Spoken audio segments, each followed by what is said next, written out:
All right. So it's perfect that we have Ashton on tonight because it should be the Big East Love Fest. And that's what we're going to make it now. For at least the next few minutes, we're going to flip it back to the Big East.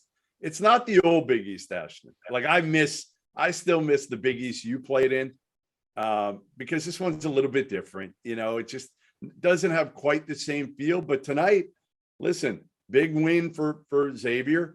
And a huge win for the DePaul Blue Demons. And it's not often you say that, but to beat a Rutgers team that came in with some veterans that have won a lot of games, and to win the way they did, right? I mean, they gutted it out. Rutgers took the lead several times down the stretch, and DePaul kept coming back. And it was really fun at the end. I mean, they were just trading daggers back and forth. But this Big East now has made itself into a league that I think could get 6 teams in because of what they've done so far in the non-conference. Oh, for sure. I think the biggest take I actually got from the DePaul Rutgers game was actually the atmosphere. I just remember just going to the DePaul game, within the last few years, you really didn't see too many people even at the game.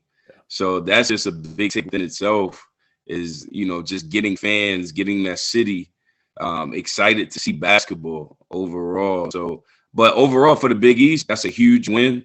I think the Xavier win. I love the Seton Hall win over Michigan as well. So you talk about getting 6, maybe 7. You never know teams into the NCAA tournament, depending on how the rest of the way shakes out, but.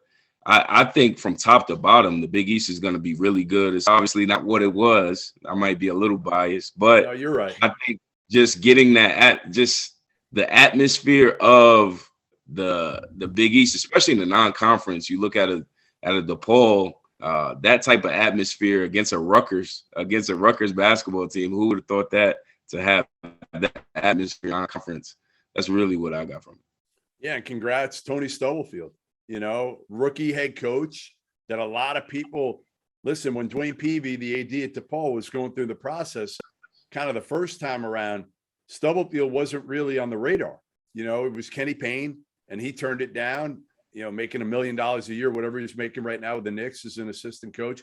And then Peavy had to start over, and he goes with Stubblefield. And it was honestly, it was kind of a head scratcher to a lot of people, myself included, but Stubbs did a great job tonight, honestly, getting a win over, again, a Rutgers team, not only with some veteran talent, but also a really good coach in Steve Peichel. Yeah, that's a big win. Big win for Tony. Really big congratulations to him. Steve Peichel's done a phenomenal job at Rutgers, really just rebranding that program. And so huge win for DePaul, huge win for Tony. You look at the Big East, 6 quality wins, and a great thing tonight for them. Marquette followed it up by beating Ole Miss. Yes. And so that was huge. And Villanova, they played phenomenal out at UCLA. So you look at their high major games, 6-3, one of those losses being at UCLA, and only one bad loss so far for the league. And you say bad loss now with Dartmouth beating Georgetown, but we don't know how the league will shake out in the Ivy League. Dartmouth may end up having a great year, and so we know, we know Dartmouth is not going to finish, in the top 2 or 3 in the Ivy. All right, I listen. I know you got to take care of your coaches at times, but I don't know the Dartmouth coach. I'll help you keep you in line with some of these things. Don't worry. But you're right. Listen, and there's always going to be a couple doormats in every league. But now, to be honest, if DePaul's not one of those, right? If DePaul gets a few of those, then it's not a bad loss, at least. At least if DePaul can be a postseason team. They don't have to be an NCAA tournament team this year. Nobody's thinking they're going to be. But be a team that at least isn't going to be viewed as a bad loss if you lose at DePaul. That's a big difference perception-wise for the committee at the end of the year. Yeah. My question to you guys would be, you said 6 teams, and then Ash was saying 6 or 7. Yeah. What 5 are you leaving out? You know what I mean? What 5 aren't going to get a bid to the tournament when you look at, we've seen some really good basketball teams, in the Big East. I would say, listen, Georgetown to me, no chance. Zero. I think you're right. DePaul going to be very tough. Very tough. They could be an NIT team, Yeah. in my opinion. Creighton's still very, very young. Yeah, Super young. Like they could come, and McDermott's such a good coach that who knows? I'm not counting them out. Providence, another one. I know they beat Wisconsin, but Wisconsin's down this year. So you got to put that one in perspective. I still want to see more out of Providence, who's got a great big man in Nate Watson. But again, you've got, Villanova, UConn, Xavier, St. John's, I think, is going to be a tournament team. Marquette has put itself in a great position so far. So, yeah, I think you've got 5 or 6 that have put themselves in good position. And then who knows? Yeah, maybe you could sneak in a 7. I would say 5 or 6 is probably the number you're looking at, and maybe 6 being the magic number for the Big East. And that would be a hell of a year. That'd be a hell of a year, Ashton. I mean, they're not getting, 10 in like you got back in the day when you played. No, I actually agree with you in terms of Georgetown, DePaul, probably not. Creighton and Right. Providence right Butler, there. we don't know. Butler, we'll see. Butler's right there. Solidified Villanova's, the UConns. Even St. John. I'm really high on St. John's as well. I think St. John's is going to be really good. What do you like about? So I'm watching them last night against Indiana.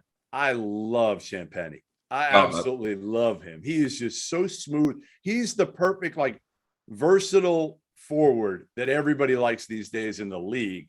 I love it in college too. He can do everything. He can do everything. I love Posh. Posh Alexander's tough. Yeah. I just think just the guards that they have, the toughness that they bring, the pace that they play with, the decision making, even on offense. I'm a big guard guy, so you have big time guards that can make really good decisions. I think that could carry you a long way, especially going into conference play. That just carries you a lot towards the end of the road. Those and then having a guy like Champagne can close out games and really make big shots, I think changes a lot for them. All right, so Big East, a league that is getting a ton of credit so far, and deservedly so, Steve.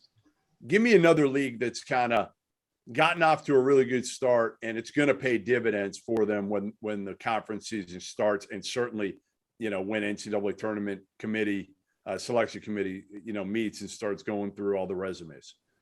Yeah, just, we talked about a little bit of the West Coast Conference. BYU's got 2 really good wins so far. Obviously, Gonzaga, we know they're going to be probably a number 1, 2 seed at worst, probably, from that standpoint. But Santa Clara's had good wins, in that league. Nevada, Stanford, from that standpoint. Now, that's not a Power 5 league. When you look kind of around the Power 5, some of these other leagues, it's still early. Some of these MTEs are just getting started. So the Big 12, Kansas has the big win against Michigan State. Florida has a big win against Florida State. But I tell you who has some sneaky good wins is the American League. When you look at, Cincinnati beating Georgia, Houston beating Virginia, Central Florida over Miami, Tulsa, beat Oregon State. And then Memphis just beat St. Louis, which St. Travis does a terrific job up there. Yeah, no, you're right. That's not one that I've really paid attention that much to, but you're right. The AAC's done a pretty good job so far. All right, Ashton, you get to be the bad guy. What league is just struggling and dug themselves a little bit of a hole here where they better do well in these exempts and these MTEs, because if they don't, then you're looking at really struggling in terms of getting, as many teams as you're used to getting in the NCAA tournament. I'm not too high on the Big Ten right now, honestly. When you talk about, the Seton Hall loss, the Michigan loss, I should say, to Seton Hall. Today, Ohio State, I actually thought they were going to beat Xavier. Those are 2 of the top teams. I just thought, I'm just big on the Big Ten typically. This year, I'm just within the first couple weeks. It's not looking good. The good thing is in conference play, those guys are beat up on each other, and you just never know in terms of what team peaks at a specific time. So it's obviously early, but I would say the Big Ten so far. Yeah, I'll add in and I hate to do it as an Arizona alum, I will go the Pac-12 here, is kind of reverting back to what we thought it was a year ago until the NCAA tournament, when it kind of came out of nowhere and shocked everybody. But, you look at it, and as Steve mentioned, Oregon gets blasted. They're not even competitive with BYU. And Dane Altman's team, he always has a bunch of transfers. They'll be fine. We know Dane Altman can coach. They'll be a tournament team. I'm not worried about them, but it's the bottom half of the league that I'm worried about. Washington loses at home to Northern Illinois. Arizona State, which normally Bobby Hurley gets off to a great start. Like, his record in November it's insane. It's like 30-4, something like that. They lose to UC Riverside at home.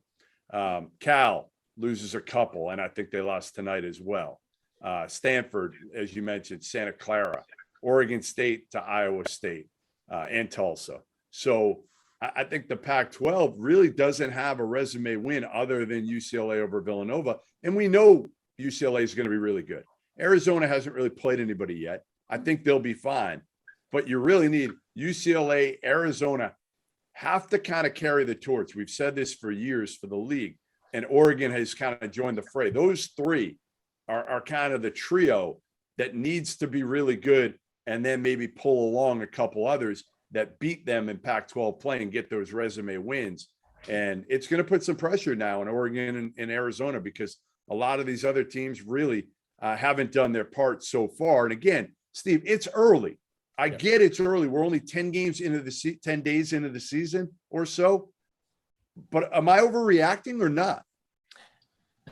I think a little bit you could go either way, to be honest. It is early. It is early, because and Ashton knows this. Once you get into league play, I mean, UCLA may beat Gonzaga too next week. I mean, that's going to be a heck of a ball game.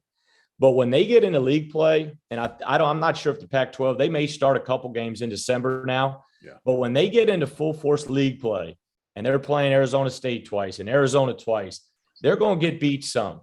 Oregon twice. And Mick Cronin's one of the best coaches in the country, and he's doing a terrific job out there at UCLA. When you get in the mixture of your league, they're all good. We all argue Big 12, and I think the Big 12 the last couple of years have been the best league in the country. They're all good. They're all good. The thing that makes the Big 12 so good is you only have 10 teams. Right. You play everybody twice, and you got a chance to get so many quality wins.